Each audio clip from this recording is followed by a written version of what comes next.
Bonjour à tous, j'espère que vous allez excellemment bien. Aujourd'hui, on va débriefer le match de l'équipe de France face à l'Uruguay. Victoire de l'équipe de France, mais victoire compliquée face à une équipe du Uruguay qui n'a pas démérité, mais une équipe de France qui n'a pas très bien joué. On va revenir sur cette rencontre, mais avant tout, n'hésitez pas à vous abonner à la chaîne, à réagir dans les commentaires, à mettre un pouce bleu, à partager la vidéo sur les réseaux sociaux, notamment auprès de vos proches. Si vous pensez que ça peut les intéresser, dans les commentaires, n'hésitez pas à me dire qui vous a plu, qui vous a déçu. EPS 2.0, c'est sur la plateforme de podcast Amazon, Deezer, Spotify, Google, TikTok, le débrief de la mi-temps et le débrief juste après la fin des rencontres, quand je peux les voir en direct, bien entendu. Parce qu'il y a un peu de sport également, il y a beaucoup de sport. Et puis si vous avez les moyens et que vous voulez soutenir mon travail, vous pouvez faire un super thanks. On commence tout de suite avec ce France-Uruguay. Ouais, ça a été un match difficile. Je pense qu'on a sous-estimé l'adversaire. Ça, c'est déjà une première erreur. Parce que bon, l'Uruguay, certes, on n'a pas beaucoup de références sur les dernières années, mais c'est quand même une équipe qui, il y a 4 ans, avait battu les Fidji. Alors certes, les Fidji qui à l'époque étaient un peu moribonds, qui avaient des problèmes de jeu au pied, mais quand même. Et puis surtout, on n'a pas fait une bonne rencontre. Je pense que l'idée de changer quasiment toute l'équipe n'était peut-être pas une bonne idée. Il aurait peut-être fallu être changé avec un peu plus de retenue, cette formation. Et puis ensuite, de toute manière, même cette équipe-là, on peut dire presque un peu équipe B de cette Coupe du Monde, n'a pas fait une bonne rencontre et passé à côté de son match. On ne prend pas en plus le point de bonus offensif qui aurait été intéressant, parce que je rappelle que le premier match, on a pris 4 points. Là, on ne reprend que 4 points, c'est-à-dire qu'on a que 3 points d'avance sur l'Italie, que si la Nouvelle-Zélande bat la Namibie avec un point de bonus, ils reviennent à 3 points de nous, et ce qui fait que ça aurait été bien d'aller marquer ce point de bonus, parce qu'il peut nous manquer en fin de Coupe du Monde. Si on faisait un mauvais match face à l'Italie et qu'on perdait face à l'Italie, il nous manquerait ce point de bonus. Ça serait con de faire comme l'Angleterre en 2015. Donc ouais, non, j'ai pas trouvé cette équipe de France bonne.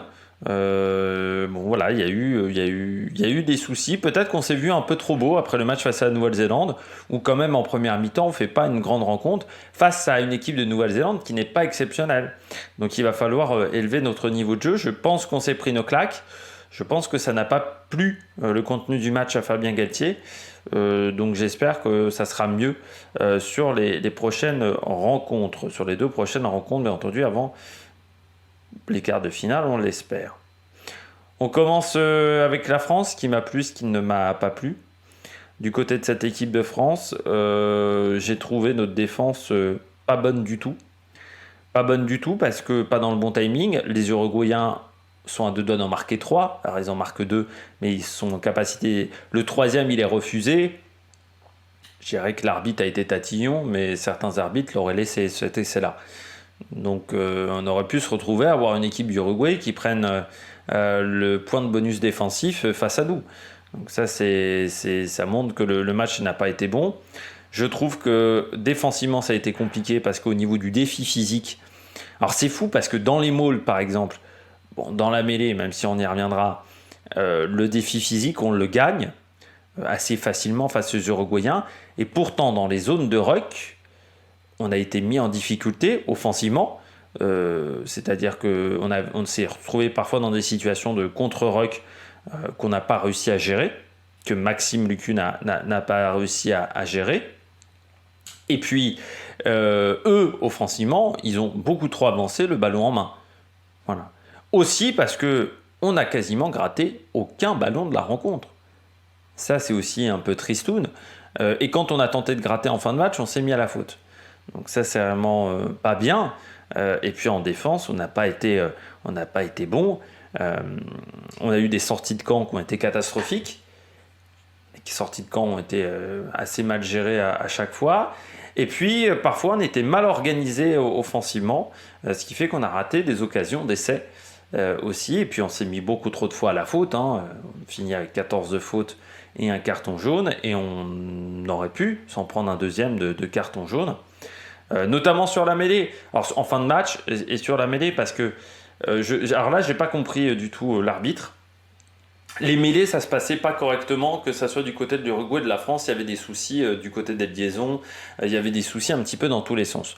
Je pense qu'il y a un moment, quand on fait une mêlée, 2 mêlées, 3 mêlées, qu'on n'arrive pas à les faire marcher correctement, à un moment, ils font sanctionner.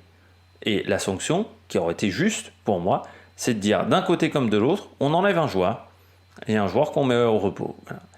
On met un carton jaune d'un côté comme de l'autre. Et puis après, peut-être qu'on va réussir à faire des mêlées de qualité.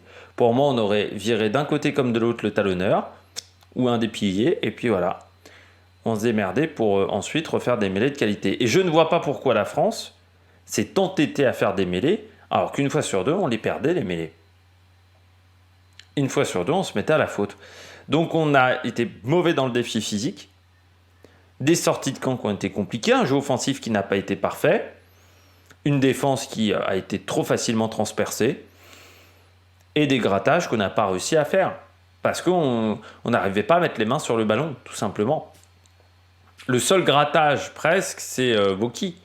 L'essai qui nous est refusé, mais bon, là aussi, je pense que d'un côté, on refuse un essai à l'Uruguay, celui-là aurait pu être autorisé aussi, mais l'arbitre a été tatillon sur ce point-là, parce que je pense que d'autres arbitres l'auraient laissé, tout simplement, mais en même temps, il avait refusé un essai pour l'Uruguay, au niveau de l'intervention d'un des joueurs uruguayens qui avait fait bloc. Donc de l'autre côté, il fallait être aussi tatillon avec l'équipe de France. Là, on ne peut pas dire que l'arbitre ait favorisé une équipe par rapport à l'autre. Sur la mêlée, mais on n'était pas bien non plus sur la mêlée non plus. Donc il aurait fallu encore une fois pour moi sortir un joueur de chaque équipe, parce que sur les mêlées, c'était vraiment l'enfer. On a refait, je sais pas, on a dû avoir 30 mêlées dans le match, il y en a 2 qui sont réussis sur les 30. Vraiment, il y en a 2 qui sont stables. Vraiment, 90% des mêlées, c'était une catastrophe. Ce que j'ai bien aimé aussi du côté de cette équipe de France, c'est quand même cette résilience mentale à se remettre dedans très rapidement, à vouloir se remettre dedans très rapidement. Mais le match est raté, on ne prend pas le bonus offensif. Moi, j'aurais aimé qu'on fasse mieux du côté de l'équipe de France, parce que là, je trouve qu'on a été en difficulté. Et puis les tentatives au pied aussi, où parfois, à un moment, on prend une tentative au pied alors qu'on doit faire autrement. Aussi, on s'est précipité à certains moments alors qu'on n'avait pas besoin de se précipiter. L'Uruguay, moi ce que j'ai aimé, c'est le jeu défensif du Uruguay. Ils ont récupéré beaucoup de ballons défensivement, ils ont empêché 2-3 situations d'essai alors qu'on était dans les 10 derniers mètres dans leur camp, donc ça c'est très très bien, avec des contre-rucks qui ont très bien marché, un jeu dans l'axe qui nous a fait énormément mal avec des combinaisons, un très bon demi de mêlée notamment, un défi physique qui lui a répondu présent, et surtout ils ne sont pas redescendus en termes de niveau. Parfois c'est le cas avec certaines équipes, c'est-à-dire que ça part fort et ensuite on perd du rythme à partir de la 60e. Là vraiment, même après la 60e, pour te dire, dans les 10 dernières minutes, ils ont quand même ils ont une occupation du terrain de 96% face à nous. Et même au niveau possession, ils perdent absolument pas le rythme. Non, ils ont fait vraiment un très bon match. Ils ont récupéré beaucoup de ballons dans leur camp à des moments importants. Alors, ils ont commis pas mal de fautes aussi, mais ils s'en sont très très bien sortis dans cette rencontre. Donc voilà, c'était un bon match du côté de cette équipe d'Uruguay.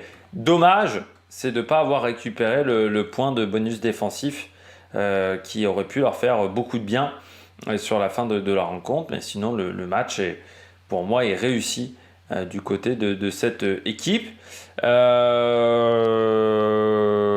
Et puis, il y a un autre truc. Bon, il y a eu pas mal de fautes. Et aussi, il faut qu'ils fassent attention, les Uruguayens, parce qu'ils ont énormément discuté avec l'arbitre. Alors, il y a des arbitres, ça ne les emmerde pas de discuter avec les joueurs, mais au bout d'un moment, c'était discussion sur discussion, notamment Villaseca, le numéro 12, le capitaine, qui discutait énormément avec l'arbitre. Et il y a des arbitres qui n'aiment pas ce genre de choses. Donc il faut faire attention à discuter avec l'arbitre, il ne faut pas non plus aller trop loin parce que ça peut se retourner contre vous. Et puis voilà, un petit peu trop de fautes, mais le travail défensif a bien fonctionné. Puis les combinaisons de passes, voilà, les combinaisons dans l'axe, ils arrivaient souvent à faire des courses qui nous perturbaient notre jeu défensif. Donc ça a très très bien marché du côté de cette équipe de France. Du côté de cette équipe d'Uruguay, pardon. Du côté des joueurs du match, moi en plus du côté de cette équipe de France, je mettrais Melvin Jaminet qui a marqué des points, qui a fait vraiment plutôt une rencontre très intéressante. Donc voilà, je trouve que c'est un joueur qui a apporté beaucoup. Il apporte 12 points à l'équipe, mais il a été très intéressant. Et puis en flop, je dirais cette première ligne, je dirais Jean-Baptiste, Pierre Bougaric, je trouve que ça va être un petit peu compliqué pour lui dans cette rencontre. Donc ouais, je trouve qu'il n'a pas fait un bon match. Et du côté des Uruguayens, moi j'ai trouvé que Arata, le demi de mêlée, était vraiment très très bon. Et je trouve qu'il a beaucoup apporté à son équipe, avec aussi Freitas. C'était vraiment bien. Et moi je mettrais Villaseca. Encore une fois, beaucoup trop de discussions. On l'a peu vu avec le ballon. Et beaucoup trop de discussions avec l'arbitre. Ça aurait pu nuire à son équipe. Eh bien, j'espère que vous avez aimé cette vidéo. Ce soir, on se retrouve pour le match de la Nouvelle-Zélande, deuxième rencontre du groupe A. On fera le débrief à la mi-temps et le débrief à la fin du match. Et puis, on fera le débrief complet sur YouTube demain matin. Allez, ciao, ciao sur l'Amérique Production.